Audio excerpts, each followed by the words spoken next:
Let's move a very big pastor that we have now that is sitting on his comfortable space and say we should move him to one deserted place. No, but it's like would he go there? It's like moving the president to local government to. President is different from a pastor. Criticism started from a church because there's so many denominations. That's where it's starting from. The riches are being gifted to them by members of the church. And the bigger, so the thing is, strategy is the bigger the church, the merrier, the more gifts.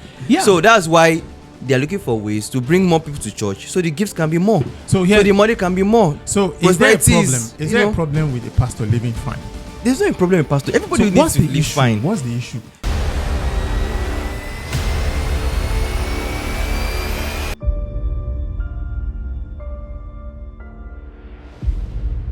In the past few years, or you can even say a decade, the church has been the target for criticism and all of that. So everybody has something to say about the church. I feel like the church has become an easy target. So it's a very big conversation to be had. And it's always an ongoing conversation online.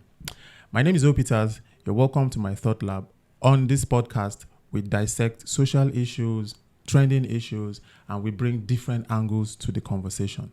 Today, again, as always, there's somebody who is not a guest if you have been following this channel. My guy, my brother, my friend, Samuel, how far? I do already.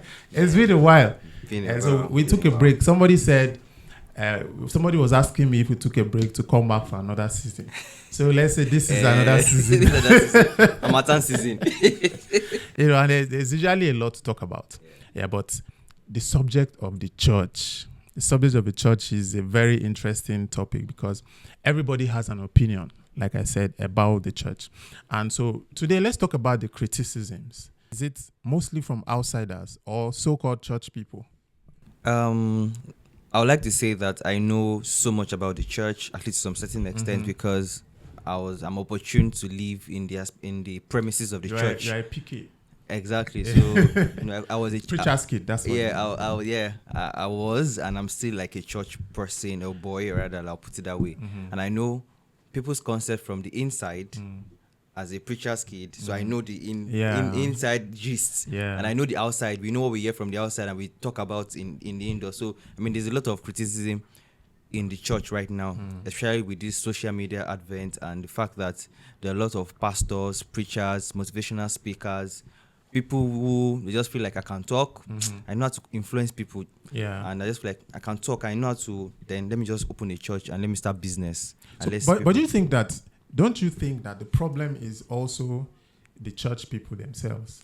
Yes. Do you think that the church is giving people enough reason to criticize them? Yes. What are the things that you think that the church is doing? So the church itself, we are supposed to be like a team. The essence of church is unity, fellowship, but that's not the case right now. So the criticism started from church because there's so many denominations. That's where it's starting from. I'm a Redeemer. I go to Baptist. I go to Methodist. Catholic. We know they join our door. We are different from you people. Then. So the issue is between the Pentecostal and the Orthodox churches. So that's where criticism comes. So we who are Christians, we criticize ourselves. We feel like we are better than ourselves. We feel like, in this spirit part, my church with the fire. MFM will say, no, with the fire past anybody. CSC will say this, no. So when all of this come, so we instead of us to unite in one faith, we begin to criticize ourselves within the church. But do you think I don't think there's a problem with church people criticizing themselves, or let me say correcting themselves or admonishing themselves, because the Bible also enjoins us to correct each other. But the thing is, we have to do it in love. Exactly. In love, right? So I don't think I have a problem with church people trying to correct themselves, but I think that it's supposed to be a family affair. Do you understand?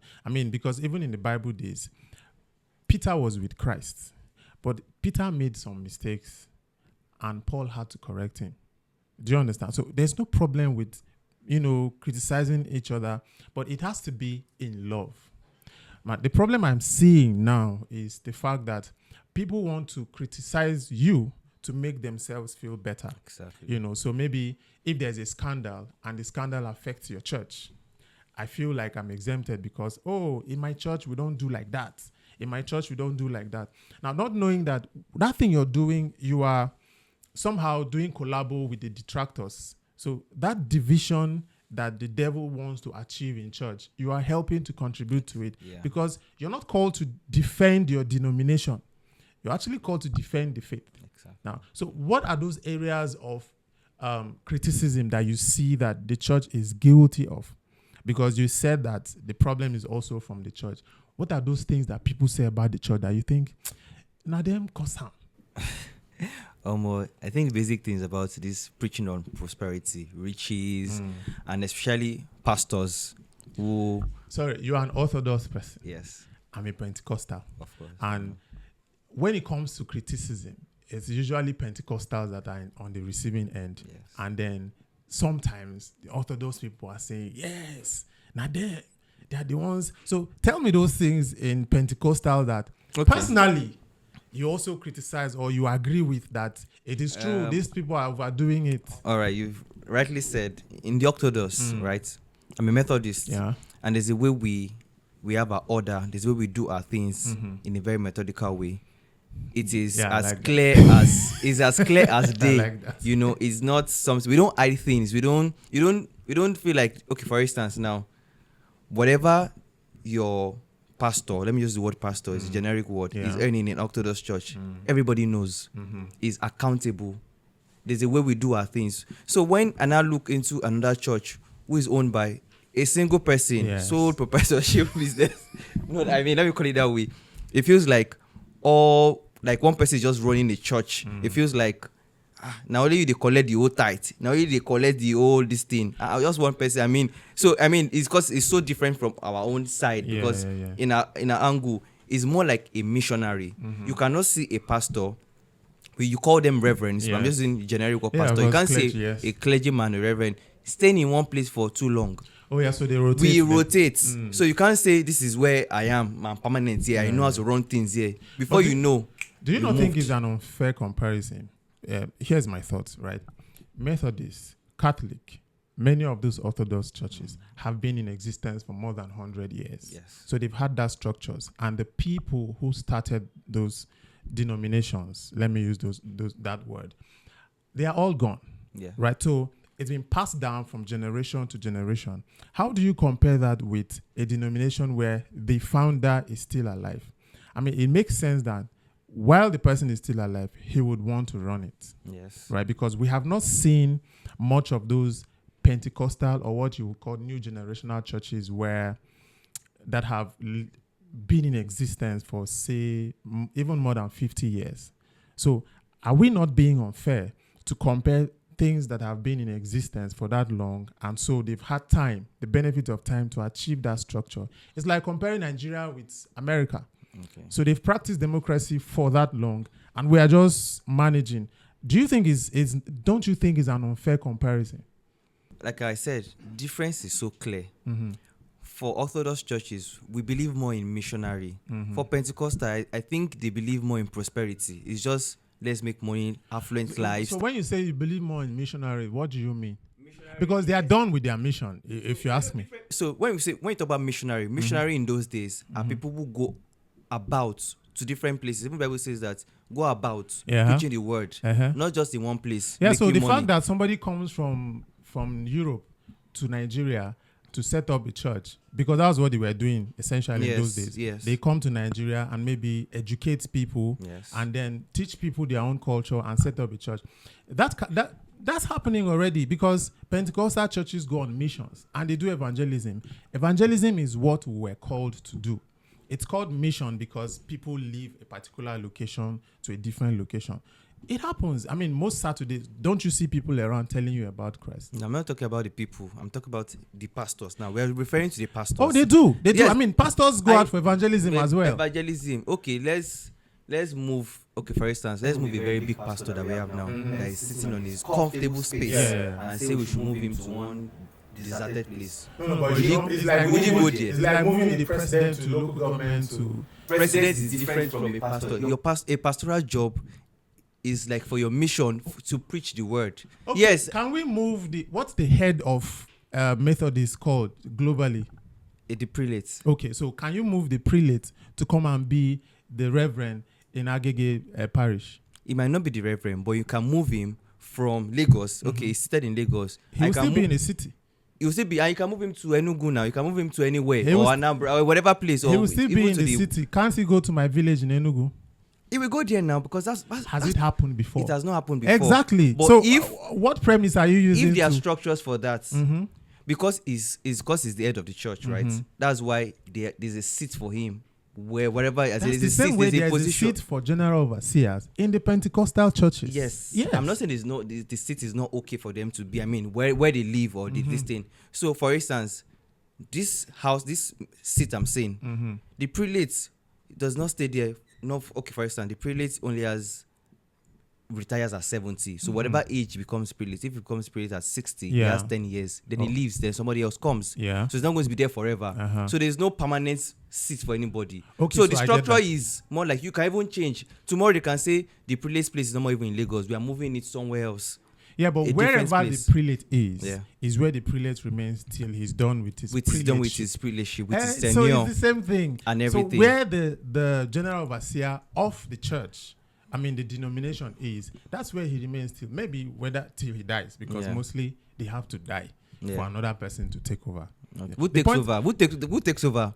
So who takes over? Is it their child? Their children.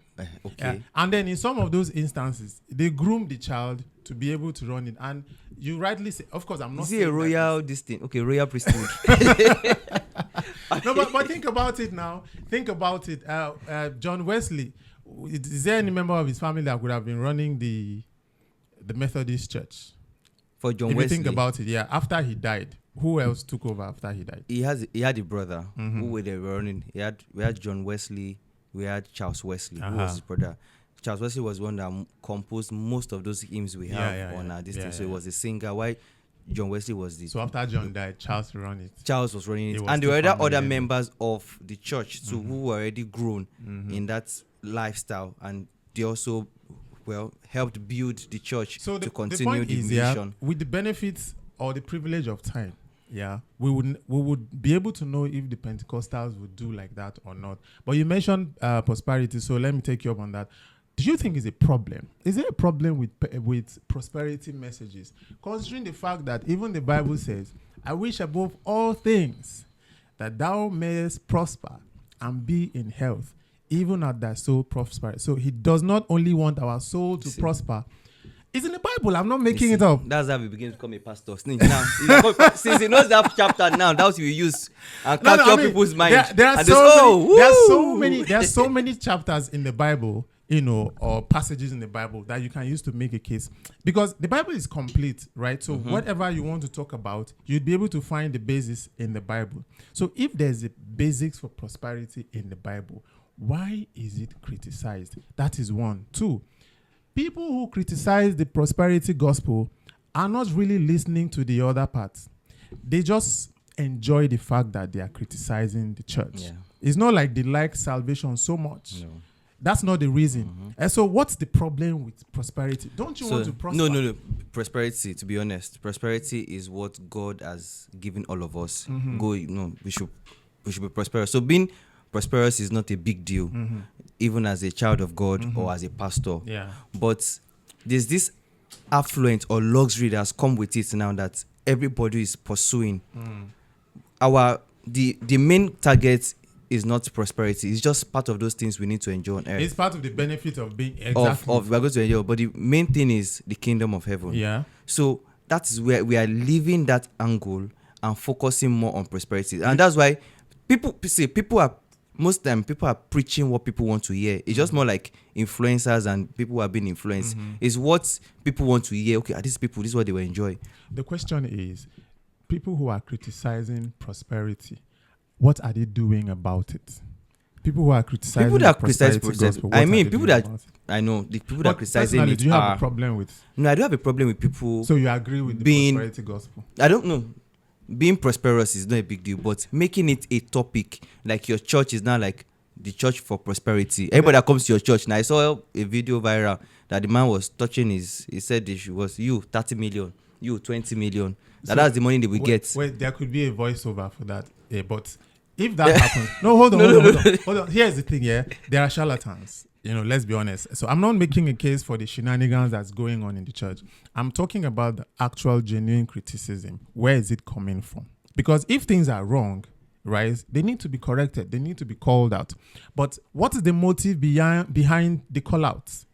Right? Because people will tell you, this pastor is always preaching prosperity. And if you ask that person, he has not listened to one message from that pastor. He only sees clips and bits online. So he doesn't even have enough information to speak on those things. That's why I'm saying there's a point in which criticism is psychological. You enjoy it. It gives you this high. You think that, because when it comes to the church, that's when people think they can reason. Everybody has an opinion. They tell you if a pastor buys, or maybe they gift a pastor a nice car, that's when somebody will tell you, why is a pastor driving a very nice car? That money can be used to help the poor people. And when he says that, it sounds very philosophical because, he's speaking about the poor people. Yeah. But if you look at him, he really doesn't care about the poor people. The way we can know that you care about the poor people is by what you do for the poor people, not by what you think other people should do for them. People expect a lot from us as Christians. Yeah. So if someone is criticizing that you're not doing this for the poor people, maybe it's just someone that is not a churchgoer, it's just an outsider of the church, he's saying it could be an Orthodox person. It could be a church person because too, that is saying the same. Church doesn't do like that. Yes, that is saying the same things. It's not like in Orthodox they don't gift people, or you don't gift your reverend something, or you don't. Why not? You can. But I've not seen any maybe Orthodox person or reverend that is living a very luxurious lifestyle. Only if he was a very rich man before he gave his life to Christ, or maybe he was already running his business as a big person before he gave his life to Christ. But starting from beginning, as a beginner, as a small reverend, but some of these people that you're criticizing are not beginners. Well, they are not beginners. Yes. Most of those things that they get, the riches are being gifted to them by members of the church. And the bigger, so the thing is, strategy is, the bigger the church, the merrier, the more gifts. Yeah. So that's why they are looking for ways to bring more people to church, so the gifts can be more. So the money can be more. So is there a problem? Is there a problem with a pastor living fine?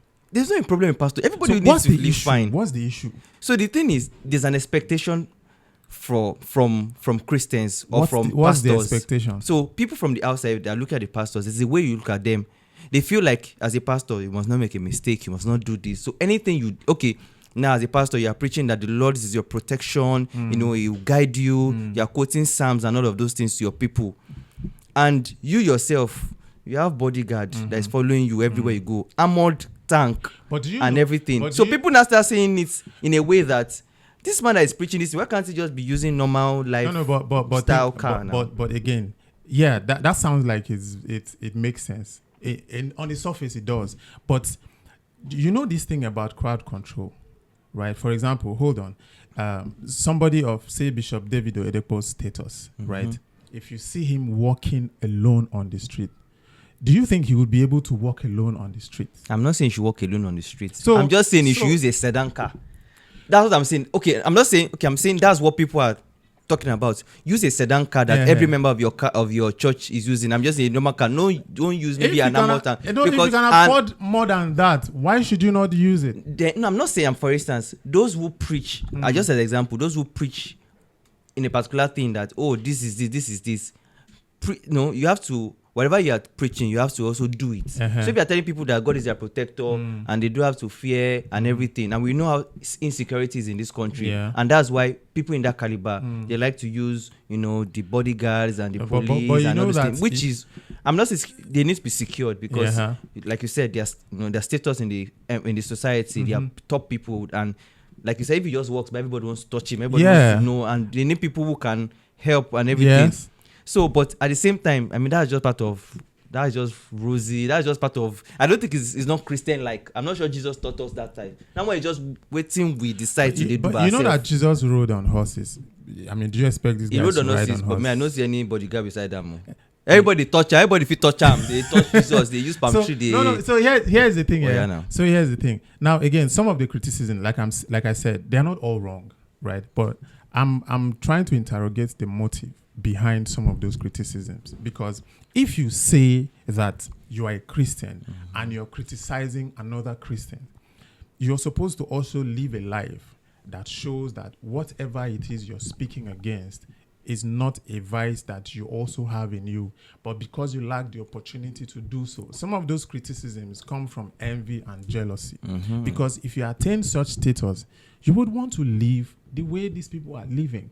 Now, there's no doubt there are people who are taking advantage of other people. There are people who are going, out of the normal way that you expect them to be. Yeah. People are doing too much. Do you understand? But if you're looking at the normal or looking at it in a very general setting, if you say you're talking about prosperity too much, give us the alternative. If you're not giving us the alternative, you don't have a case. Personally, that's what I think. And then people talk about, the church is now a business. They are running it as a business. If you really believe so, set up a church. Let's see how far it will go. And if you are good in finance, you are good in this thing, you'll succeed though. You think so? You think it's easy to set up a church? It's not easy to set up a church. Because it's easy to criticize. That's the reason why everybody does it. Criticism is the easiest Okay, why is it that church are now so rampant if it's not easy? Do you know how many churches we have? In this if you check, it doesn't mean our environment alone. You will see a mushroom beside church in your primary school. Exactly. So everybody is that they might be successful, but they are all attaining to be successful because they have people they are looking forward or looking at. As it is with everything in life, if you stay on something and do it for long and improve while you're doing it, and you're making impact while you're doing it, you get rewarded. Even if you're running a secular business, you can't run a secular business for 20 years and nothing is coming out of it and you think you are in business. There are churches I can't go to. It's not pride, but there's nothing you will tell me. Those people you are referring to, they speak to captains of industries, professors, rich people. So those people can afford to help their lifestyle. Do you understand the point? Yeah. So that means that they did a lot of work to be able to get to that point where they have those type of people to listen to them and even support their ministry. It's hard work and they get rewarded. Seek ye first the kingdom of God and every other thing. So they've had their time of the actual seeking and every other thing is being added to them. Yes, because even Jesus Christ had that privilege when he commandeered their boat to preach. They gave him the boat. That's influence. Yeah. Do you understand? When there were people to be fed, he said, who has food? They gave him. That's influence. Of course. So you would have that. See, I like the fact that they are building like from a scratch and become somewhere. Mm-hmm. So the thing is, I met people too because I've been opportunity to meet different pastors. Apart from even in the Orthodox, I've met Pentecostal. Even those ones that they don't have money, the pastors that they are hidden somewhere, but they are powerful. Yeah. But people don't know them. They don't have the fame. They don't have the prosperity lifestyle affluence. Yeah. But trust me, they are more powerful than even the pastors that they have the money. Mm-hmm. When they talk, when they speak, this of course, power. it's possible. They don't have that kind of money because not because they cannot have it, because they have. Okay, if they focus, because I know a prophet like that, or a pastor like that, very powerful pastor, but he's not getting so much money. He's running a very small church, and he can get that money if he wants to get it because he has the power. If you start billing people that before you get this miracle, you have to do this thing. So billing people is where there's problem because we are not allowed scripturally to bill people. It is not. But how will they? See, now the problem is, how do they feed this person I'm talking about now? How will he feed his family? He's not getting enough. So this person I'm talking about, after a while, right, he started losing a lot of followers, members, and everything because he was just showing his power. There's no money, and people want to go to a church where it's rosy. That's what I'm saying. That's what the I'm pastor saying. is living well. No. Everybody is doing. No. It's not like they want to go to where a pastor is living well.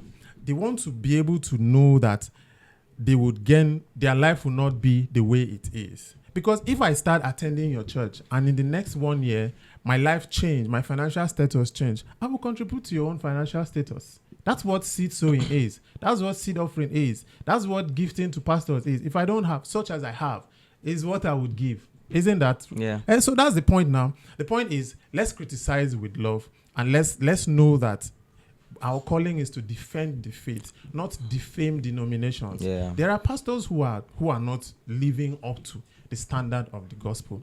As long as there is fake, you would know that they are authentic.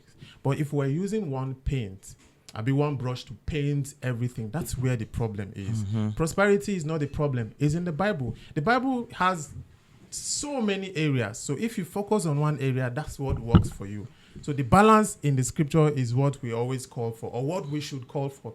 I'm not joining people to criticize what we don't have enough information to speak on. That's what I'm thinking. I agree what's your with you. final I thought? actually agree with you, and I concur with you. I mean, all of these parts we're talking about is just for us to know and be able to explore more on what is going on. So I believe the fact that we are Christians and we should be uniformed in whatever we say. When someone outside is backlashing us and saying things, we should be able to come out and defend the faith, like you just said, and we should be able to, not allow denomination and all of these things be the way that the devil will just creeping into our lives and destroy our lives, because that's just what is going on. So we need to stand firm in faith together as Christians, even as an Orthodox and you're Pentecostal. We are the same. We worship the same God. We have the same belief in God.